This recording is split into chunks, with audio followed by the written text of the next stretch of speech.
ទីហោខ្លួនខ្ញុំជាអំបាខេតបើខ្ញុំទៅយកផលប្រយោជន៍ពីនឹងទីហោណាជាថវិកាជាស្អីចឹងស្មើនៃថាចូលរួមប្រព្រឹត្តបទល្មើសរួចសាច់ហើយលុយបានពីណាបានពីប្រព្រឹត្តបទល្មើសចឹងយើងយកលុយពីបទល្មើសមានន័យយើងចូលរួមមួយបទល្មើសហើយចឹងសម្រាប់ខ្ញុំមួយរូបនេះមិនមែនថាខ្ញុំមកធ្វើច្បាច់ខេតទេតាមពីខ្ញុំនៅជាមន្ត្រីគឺខ្ញុំមិនលុកឧត្តមគតិទាំងអស់នេះទេបើខ្ញុំអញ្ចឹងហើយទៅក្រៅមកវត្តខ្ញុំទៅទាំងអស់គ្នាទៅចូលរួមទាំងអស់គ្នាទៅមានការបដិញ្ញាចិត្តការលះបង់តាមប្រសាសន៍របស់សម្ដេចមហាបធិបតីនាយករដ្ឋមន្ត្រីហ៊ុនម៉ាណែតរបស់យើងគឺលោកមានប្រសាសន៍បដិញ្ញាចិត្តលះបង់ចឹងបានយើងធ្វើបានតែបើគ្មានការតាំងចិត្តបដិញ្ញាចិត្តទាំងអស់នេះធ្វើមិនបានទេហើយរយៈកាលកន្លងមក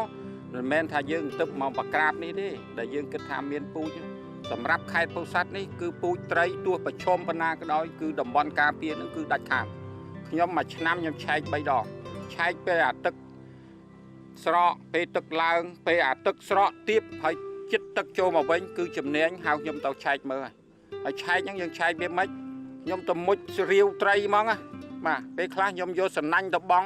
ត្រីពេលដែលយើងការពារបានគឺចង់ហូបគ្នា20 30នាក់អីយើងតែគ្នា3 4នាក់មុជចាប់បាន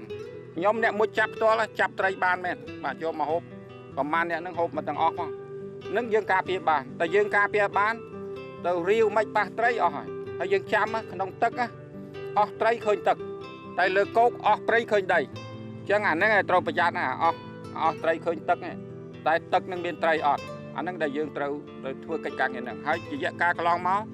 មិនមែនតែតំបន់អភិរក្សហ្នឹងទេខ្ញុំបរិយាជាច្រើនទៀតមានហិច្ចតាបរិយាច្រើនទៀតហើយក៏មានគំនិតបូម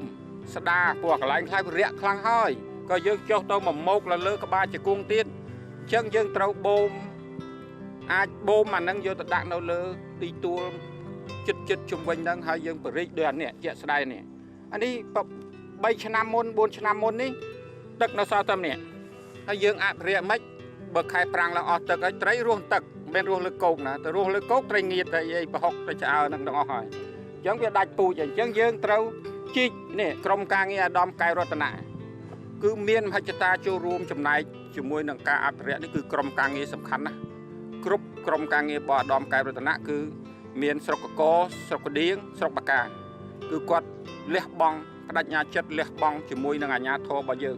ចង់ធ្វើអីក៏ដោយឲ្យតែជាផលប្រយោជន៍សម្រាប់ប្រជាជននិងសង្គមជាតិពួកគាត់លះបង់សម្រាប់ជាមួយពួកយើងនេះជាចំណុចចូលរួមដែលខ្ញុំនិយាយថាភាសាយើងដែលអភិរក្សធនធានធម្មជាតិយើងដល់គ្នាចូលរួមចំណែកទាំងអស់គ្នាបានធ្វើបានទាំងពួកខ្ញុំទាំងអស់ទាំងក្រសួងទាំងថ្នាក់ជាតិថ្នាក់ក្រោមជាតិបូកទាំងបណ្ដាញសង្គមរបស់យើងនេះជាការកញ្ចក់មួយជួយឆ្លោះបញ្ចាំងរិះគន់ស្ថាបនាហ្នឹងគឺរឿងល្អមែនទែនបាទយើង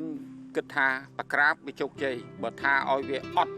100% យើងថាមបានទេព្រោះខ្ញុំមានភ្នែកតែ2ខ្លួនតែមួយទេដើរមើលមិនទាន់សពទេប៉ុន្តែជារួមយើងធ្វើបាន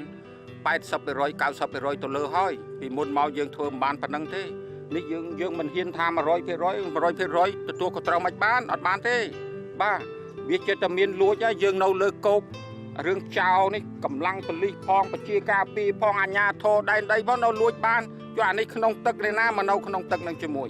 តែយើងតាមប្រមាញ់រហូតអ្នកដែលប្រព្រឹត្តបទល្មើសយើងត្រូវតែអនុវត្តច្បាប់ចាប់បានយើងដឹងហើយមានឲ្យរួចខ្លួនទេគឺយើងទៅនៅរៀនច្បាប់ចាប់បានយើងយកគាត់ទៅរៀនច្បាប់ឲ្យទៅរៀនកន្លែងសាលារៀនច្បាប់ហ្នឹងតែគេចាប់ឲ្យទៅរៀនហ្នឹងគឺជារឿងមួយដែលមិនស្រួលដោយឲ្យយើងសុំគេទៅរៀនទេវាខុសគ្នាអញ្ចឹងគឺត្រូវអនុវត្តច្បាប់ហ្នឹងគឺជាកត្តាចម្បងបាទ